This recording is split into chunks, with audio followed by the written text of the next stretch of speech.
Hello, everyone, and welcome back to the Silverstone, the British Grand Prix race review. And it's going to kill me to say this. This was one of the most exciting races of the weekend. Do you agree with that, Mr.eoghan? Yeah, I think so. It was very interesting. Crashes, drama. That's all you want in a race, really. And interesting pole positions as well. Not always Definitely. looking at the same people. Definitely. We'll start on then with, even before the weekend started, as I said before, Sergio Perez getting a positive COVID-19 test. Hulkenberg coming in to replace him, and well, he didn't actually start the race, did he?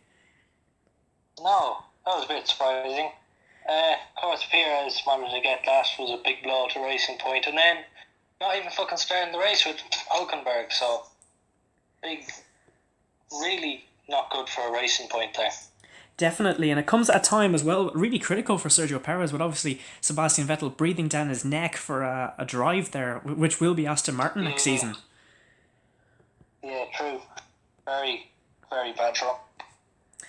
All right then, we'll move on so to the qualifying report. Lewis Hamilton getting his 91st career pole and equaling in Mercedes, which was 63 pole positions, what Ayrton Senna did for his whole entire career. So that was actually pretty impressive from Hamilton. I don't really like to give him those kind of accolades, but that was actually quite impressive.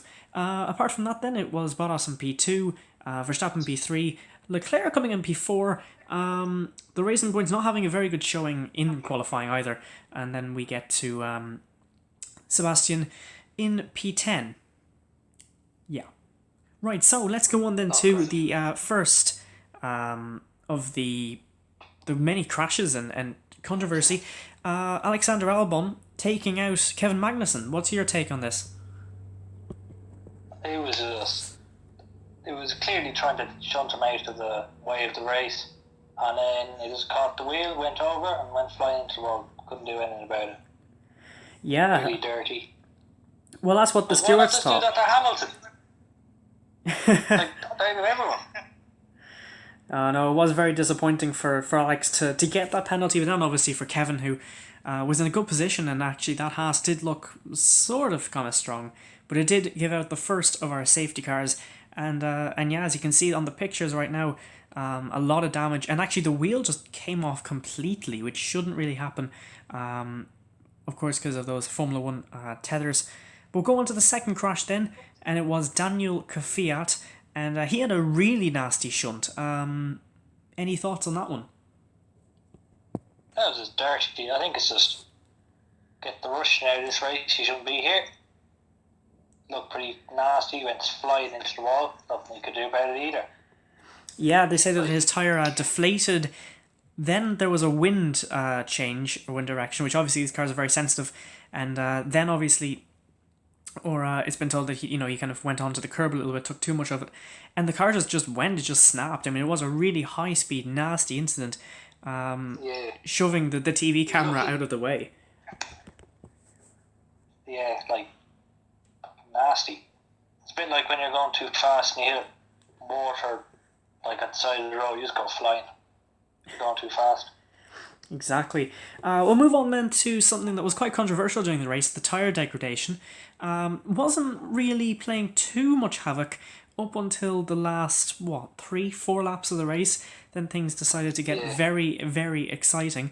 I suppose then we'll start off with the first one of the punctures, which was Valtteri Bottas.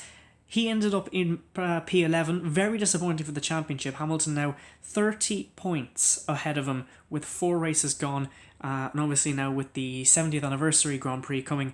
What do you think of Bottas' chances now for the championship?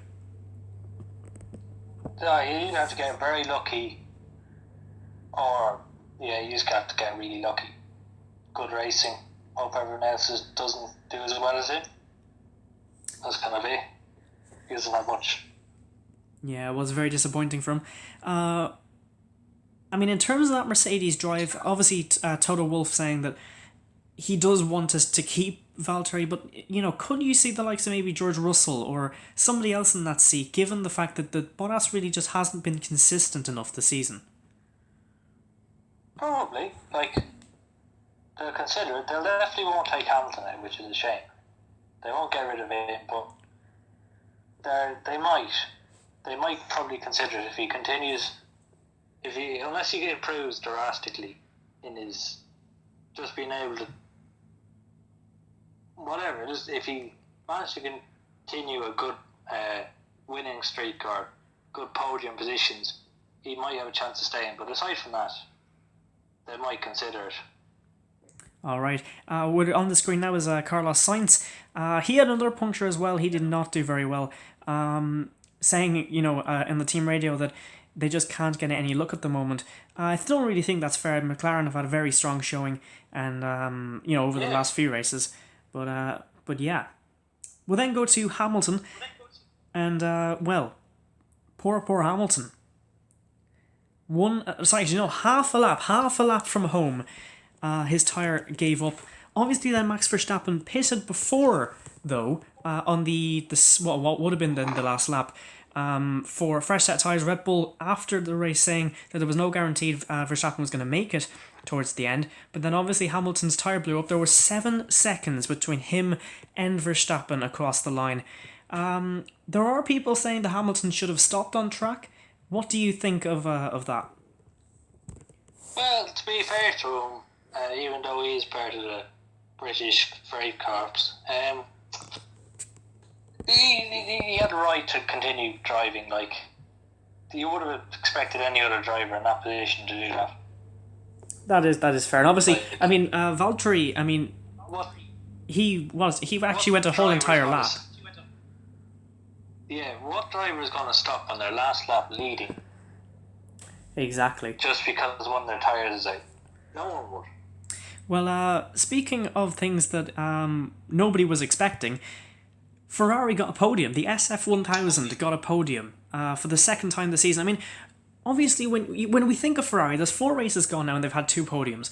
On the outside, that doesn't look entirely bad. But obviously, with everything that's gone on... Yeah. It doesn't look too bad, but, that's only one of them getting podium. Where's the other one? Exactly. No, as fair as Charles Leclerc picking up a second and a third place trophy. Red Bull then, obviously, the pit stop disaster, as some people are calling it.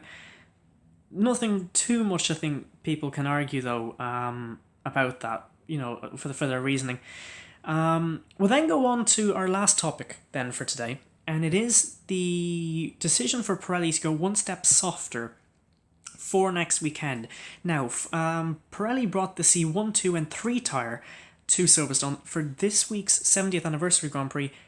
They are talking about bringing the C2, 3 and 4, which is a step softer. What is your thoughts on this, Owen? Because obviously of all the punctures, some people are saying it's debris, some people are saying that it is the tyre deg, and there were safety cars as well, so the tyres weren't doing as hard as maybe they would have. Do you think they should just keep the C1, 2 and 3, or maybe go on the more aggressive strategy to make it a 2-stop race? I personally think it should be a 2-stop race because it could have been just bad luck this race because it hasn't happened that much in the last few. If you know what I mean? It could be a good idea. It might decrease the punctures. It might not. If they haven't figured out what exactly was making them puncture, then it could be a good idea. Okay, that's going to do it then for today, everyone. Join us for on Thursday when I do the race preview, and then we'll be back next Monday with the race review of the 70th anniversary Grand Prix. But from me and Owen, that is it. Goodbye. Bye. Sometimes I feel so deaf. I'm calling on you cause I can't do it myself. Like this going to make up for the years and tears. Mercedes.